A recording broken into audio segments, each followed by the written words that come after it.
아마도 장정석 감독이 이야기했던 이것은 제가 생각할 때 바로 사의를 쉬겠다.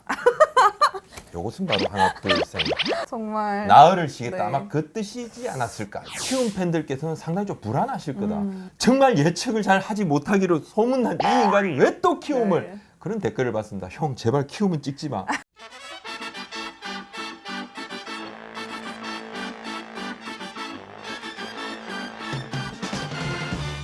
이제 식권 내기의 최종판이 아닌가 싶은데 점점 판이 커지고 있습니다. 네. 하지만 이제 저희가 마지막에 승부를 보기로 서로 상호 합의를 해서 네, 이제 한국 시리즈까지 왔는데요. 저는 뭐 여유가 있습니다. 여유가 있고 이제 막 촉이 오다 못해. 네. 그러니까 촉이 몸안에서 그냥 움직이는 그런 느낌이에요. 아, 제 자체 그냥 제 어머. 몸이 촉이 된 것 같아 그냥. 촉새. 지난 패배는 잊으신 것 같은데 아무튼 아, 참 네. 댓글에 참 말 많다 이런 이야기를 하시는데 사실 저도 인정을 하고 있습니다. 하지만 오늘은 말뿐만 아니라 이곳이 성지가 될 것이다. 제가 한번 그런 마음으로 오늘 한번 예측 한번 해보겠습니다. 사실 저희가 재미로 그냥 머시권 얘기를 처음 했었는데 재미가 아니에요. 저는 절대 재미로 한 적이 없습니다. 아주 냉정하게. 저는 정말 아, 제일 마지막 한 장까지도 받아낼 겁니다. 네, 저희 부장님이십니다. 네. 아니 그리고 지금 댓글에 이참에 식권 그냥 드리고 밥 굶으라고 하신 분들 제가 성함 기억해놨고요.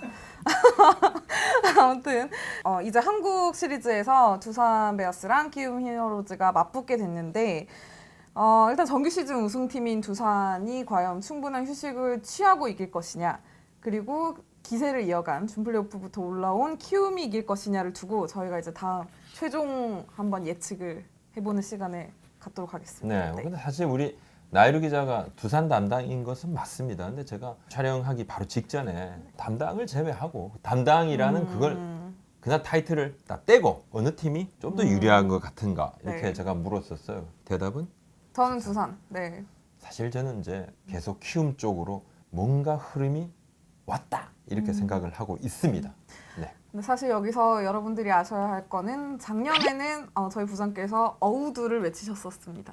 네. 하지만 결과가 어떻게 됐죠? 작년에는 그렇게 실패를 맛봤기 때문에 올해는 드디어 제가 말씀드린 그 퐁당퐁당 전 사실 와일드카드 결정전을 맞춘 바 있습니다. 모두가 예상한 대로 맞췄습니다. 하지만 그리고 준플레이오프는 준플레이오프는 제가 실패하셨죠. 양보를 했죠. 권인아 기자한테 제가 양보를 한번 했습니다. 다 이길 수는 없지 않습니까? 양보로 가나요? 네. 그다음에 제가 플레이오프를 물론 3연승으로 이길 것이라고는 예상을 하지 네. 못했습니다. 그건 사실 저만 예상하지 못한 것이 아니라 다른 감독님들도 예상을 하지 못했습니다. 다 예상 못했어요. 3승 1패를 예상을 했었는데 3연승으로 자 키움이 드디어 한국 시리즈에 올라왔습니다. 두산 베어스는 긴장을 하고 있습니다. 깜짝 놀랐죠. 3연승만은 하지 말아라. 네. 그냥 피 튀기게 싸워서 그냥 만신 차이가 된 다음에 올라와라. 그냥 사정 없이 싸다구를 날리겠다 생각을 했는데 하지만 네. 거침없이 올라왔습니다. 그리고 며칠을 쉬었다? 4일을. 음, 아마도 장정석 감독이 이야기했던 이것은 제가 생각할 때 바로 4일을 쉬겠다. 요것은 바로 하나 둘셋 하루 이틀 3일 정말 나흘을 쉬겠다. 네. 아마 그 뜻이지 않았을까 이렇게 생각을 하고 있습니다. 늘 생각하지만 영업을 하셨어도 정말 판매 왕이 되셨을 것 같은 오늘 저희가 네. 그냥 이제 객관적인 데이터를 이제 접목해서 좀 네. 저희의 예상과 포함해서 각 팀의 좀 편파적인 프리뷰가 될 수는 있지만 뭐 어쨌든 이것도 재미로 좀 봐주시고 저희의 예측 중에 어떤 부분들이 맞는지 한번 좀 비교해 보시는 것도 재밌을 것 같아요. 참고로 오늘 네. 제가 해드리는 이 분석을 표준정과 동화정가라고 생각을 해 주십시오. 여기서 네. 이제 옛날 분위기 나오죠. 네. 요즘 아무도 정과 안 보는데. 자, 역대 한국 시리즈. 자, 이 한국 시리즈 직행팀의 우승 확률은 참 대단하네요. 그죠? 77.4%인데 뭐 86년 이후에 양대 리그를 제외하고 작년 작년까지 두산이 안 졌다 그러면 이 확률을 더 올라갔을 것인데. 그죠? 최근에 좀 많이 다운이 되긴 했어요. 네. 예전에는 거의 뭐 80몇 %에 육박했던 그렇습니다. 것 같은데 하지만 여전히 확률상으로는 두산이 절대적으로 유리합니다. 네. 아무래도 77.4% 하여튼 대단하도. 그리고 31팀 중에서 24팀이 바로 우승을 차지했다 그죠? 1위에 바로 직행을 한 팀. 자, 그러면 간단하게 먼저 키움에 네. 배팅을 하신 배팅이라기보다는 사실은 키움이 상당히 분위기를 가져왔다. 이 두산 팬들께서는 상당히 기분이 좀 나쁘실 거고 또 키움 팬들께서는 상당히 좀 불안하실 거다. 정말 예측을 잘 하지 못하기로 소문난 이 인간이 왜 또 키움을 네. 그런 댓글을 봤습니다. 형 제발 키움은 찍지 마. 죄송합니다. 전 찍은 것이 아니라 그냥 키움. 자, 네, 장점 한번 말씀 한번 드릴게요. 이만큼 확신을 하실 수 있는 이유는 뭐 어찌됐든 얘기하신 대로 네. 뭐 그동안 지금의 분위기도 그렇지만 좀 성적으로도 키움이 괜찮아요. 네, 좋은 자, 부분들이 있어요. 흐름을 한번 말씀을 네. 한번 드리겠습니다. 정규 시즌 9승 7패로 키움이 앞섰습니다. 두산 상대로 던졌던 각 팀 투수 중에서 키움 투수들이 최고였어요. 키움의 두산 상대 팀 평균 자책점이 4.05입니다. 전체 1인데 참 리그 전체로 보면 4.60입니다. 가장 잘 던졌고 자 그러면 선발들 간단하게 한번 체크 한번 네. 해보겠습니다. 브리금은 좀 체크를 안 했으면 좋겠는데 한 경기 5이닝 4실점 이거는 어쩌다가 한번 망가졌다. 이제 네. 더 안 망가질 것 같다. 자 왜? 포스트 시즌 들어와서 브리금이 좀 정신 좀 차렸다. 이렇게 보입니다. 본인이 뭐 승리 안 거둬도 돼요. 팀이 이겼으면 그걸로 좋은 것이다. 네. 자 요키씨는 5경기 완봉도 한 번 있네. 그죠? 좋았어요. 2승 2패 3.19 최원태 3경기 1패 5.40 좋지 않습니다. 자 이승호 4경기 3승 2.52 요는 뭐다? 두산은 왼쪽 선발엔 올 시즌 계속 약했다. 이거 약점 이거 어쩔 거냐는 거지. 요키시 이승호 이 두 선수가 키 플레이어가 될 것입니다. 네. 자 그다음에 불펜 한번 보겠습니다. 사실 불펜은 볼 필요 없습니다. 다 잘 던졌어요. 전반적으로 지금 키움의 불펜은 준 플레이오프 평균 자책점 제로. 그리고 플레이오프에서 김상수 선수가 로맥한테 맞은 딱 홈런 하나. 그거 제외하고는 나머지 평균 자책점 제로. 자 불펜 올 시즌 김상수 괜찮았고 윤영삼 1.80 좋았고요. 조상우 5경기 두산 상대로 제로입니다. 자, 근데 문제는 이제 안우진 선수인데 그리고 한현희 선수 그죠? 이 선수들이 조금 좀 불안한 부분이 있습니다. 불안한 부분이 있는데 사실 포스트 시즌에서 지금 굉장히 활약해주고 있는 오주원 선수도 두산을 상대로는 뭐 좋지 않았어요. 네, 5경기 않았다. 5.49. 네. 자, 근데 이 선수들이 포스트 시즌 들어서 집중력을 굉장히 발휘를 하고 있다. 야, 이 흐름은 분명히 찾았다. 그리고 방망이는 키움은 두산 상대로 2할 6푼 9리 전체 4위입니다. 하지만 전반적으로 중심 타자들이 좋았어요. 네. 예, 김하성 2할 9푼, 박동원 4할, 박병호 선수가 2할 4푼 5리지만 홈런이 5개가 있다. 센즈가 3할 2푼 8리, 2홈런 15타점. 이정우 2할 9푼 4리. 2할 9푼 4리는 이정우 선수가 강했다고 할 수는 없어요. 그렇죠. 시즌 그 본인의 평균 그렇습니다. 수치 그렇지만 비교하면, 이정우 네. 선수 플레이오프의 MVP. 그리고 작년만 해도 뭔가 좀 가을 야구에서는 조금 아쉬운 부분이 있었어요. 안타가 없었죠. 하하. 네. 하지만 완전히 그냥 거듭났다. 아버지보다 더 잘한다. 이 말씀만 드리겠습니다. 네. 아버지가 놀랐다. 플레이오프 방망이가 여전히 좋죠. 전반적으로 지금은 키움은 불펜이 더 단단해졌고 여기에 방망이까지 힘을 얻었다. 지금은 아주 좋습니다. 특히 4일간을 준비를 했는데 체력에서는 두산에 비해서 참 크게 달릴 것이 없다. 물론 준 플레이오프에서 7경기를 치렀잖아요. 조금 누적된 피로도 누적 있을 것 피로 같아요. 분명히 있습니다. 네. 분명히 있어요. 굉장히 누적된 피로가 있다. 이렇게 말씀은 제가 드리겠습니다. 그리고 포스트 시즌의 한 경기는 정규 시즌의 2-3경기에 맞먹는 그런 집중력과 맞아요. 긴장이 그리고 되니까. 굉장히 피로가 쌓이는 측면도 있었는데 선수들이 젊잖아요. 이 부분은 플러스일 것이고 또 같이 힘들어도 이기면 말끔하게 또 체력이 보충이 되는 그런 느낌을 갖습니다. 그래서 7경기는 그렇게 무리한 건 아니다. 앞으로 한 4경기, 5경기는 더 집중력을 발휘하는데 큰 어려움은 없을 것이다. 휴일을 보장을 받는다는 부분은 상당히 크다. 이렇게 말씀 한번 드려보겠습니다. 두산 너무 오래 쉰 거 아닌가요? 이거? 3주면 사실 뭐 금방이죠. 작년에 뭐 아시안 게임 브레이크도 있었잖아요. 네. 근데 끝나도 잘하는 팀이 여전히 잘하는 거고, 그렇습니다. 네, 뭐 전력은 금방 어디 안 가기 때문에. 아유 뭐 네. 그냥 제가 매번 말씀드리지만 이래 그냥 네. 바로 일단 두산이 뭐 우위에 객관적으로 있다고 볼 수 있는 부분은 당연히 이제 선발 투수들이 아닌가 싶어요.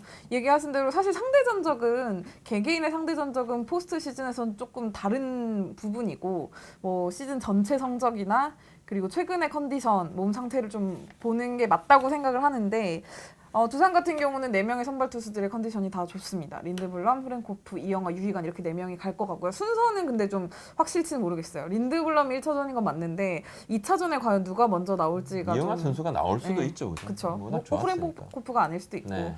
그리고 두산은 이제 전체적으로 지금 컨디션이 좋고 린드블럼 선수가 작년에 무너졌던 게 두산이 한국 시리즈에서 좀 힘들었던 부분인데 이 부분을 올해는 좀 보완을 잘했고요. 그다음에 체력적으로나 어깨에 좀 누적된 피로도 작년보다 좀 훨씬 덜한 것 같아요. 어깨 상태도 가볍다고 하고 후렌코프 선수가 뭐 작년보다 시즌 성적은 못하지만 작년에도 한국 시리즈에서 오히려 린드블럼 선수보다 강했던 부분이 있거든요. 이 부분이 아마 후렌코프가 올해 한국 시리즈에서도 조금 더 자신감을 가지고 던질 것이다. 이렇게 예측이 됩니다. 큰 경기에는 네. 강한 게 또 이 선수 장점이니까. 물론 이제 불펜 투수들의 구위만 놓고 보면 키움이 앞서는 건 사실이에요. 그건 두산도 어느 정도 인정을 하는 부분이지만 네.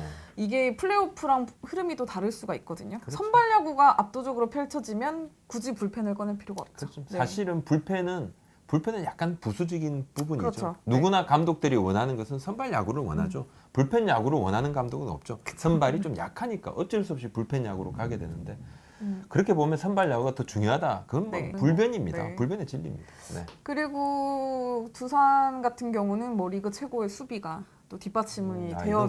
크더라고요. 네. 큰 경기에서 이 수비 실책이 있느냐 없느냐는 정말 크죠. 두산은 그런 측면에서는 뭐 리그 최강인 것은 네. 인정합니다. 네. 맞습니다. 사실 네. 키움 선수들이 뭐 젊은 선수들이 많아서 흐름은 네. 탔지만 음. 좀 중요할 때 실책이 하나씩 꼭 있었어요. 특히 내야에서. 근데 이 부분에 있어서 두산이 조금 더 앞서 있는 거라고 예상이 되고요. 뭐 막판에 잔부상이 많았던 두산 선수들, 뭐 김재호, 박건우, 허경민, 오재현 이 선수들이 현재 아픈 데가 거의 없습니다. 뭐 회복이 많이 된 상태고 무엇보다 앞서는 거는 아무래도 충분한 경험이 아닐까. 네, 한국 시리즈 5년 연속이거든요. 네, 키움 선수들 아무리 뭐 잘했지만 물론 잘했지만 플레이오프와 한국 시리즈의 분위기와 긴장감, 경기장 분위기는 또 전혀 다릅니다. 네. 뭐 이렇게만 말 들으면 그냥 두산인데 이렇게 제가 너무 들으면 이거 또 무슨 정말 두산이 사실 특히 잠실 야구장에서 두산 팬들이 한꺼번에 외치는 그 함성. 네. 그 함성이 참 대단하죠. 대단하고 상대를 그냥 짓누르고 굉장히 위압감을 느낄 정도의 그런 대단한 응원인 것은 또 사실이고 키움 팬들 같은 경우는 또 고척에도 많이 또 뭐 운집을 하실 것 같고 또 잠실에도 많이 좀 찾으실 것 같아요. 네.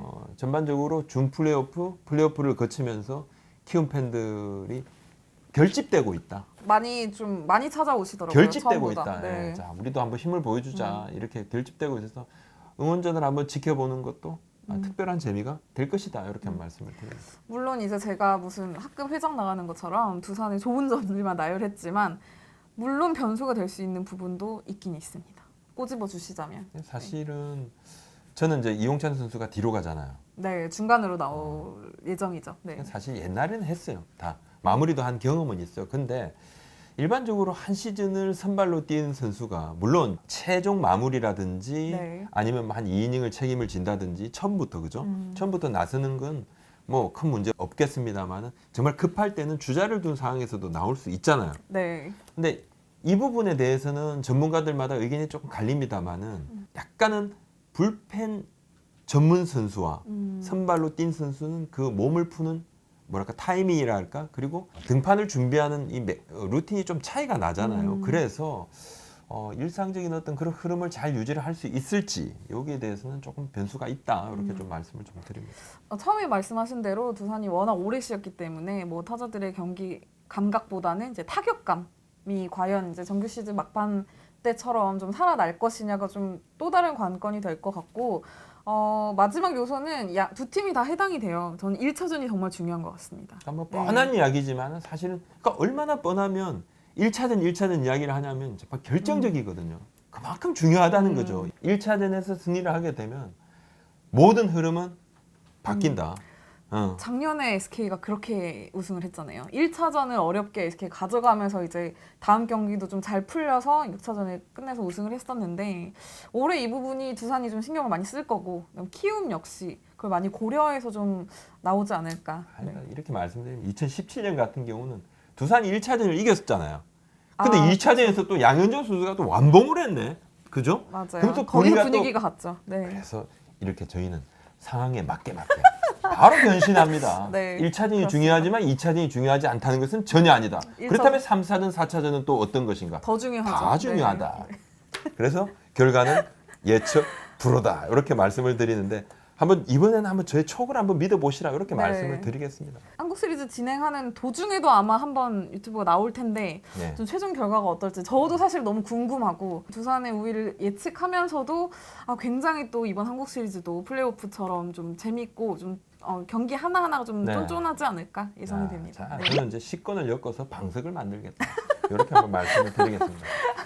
저는 자, 방송 두 개로. 한번 예상 네. 한번 여기까지 해보겠습니다. 네, 네. 감사합니다. 고맙습니다.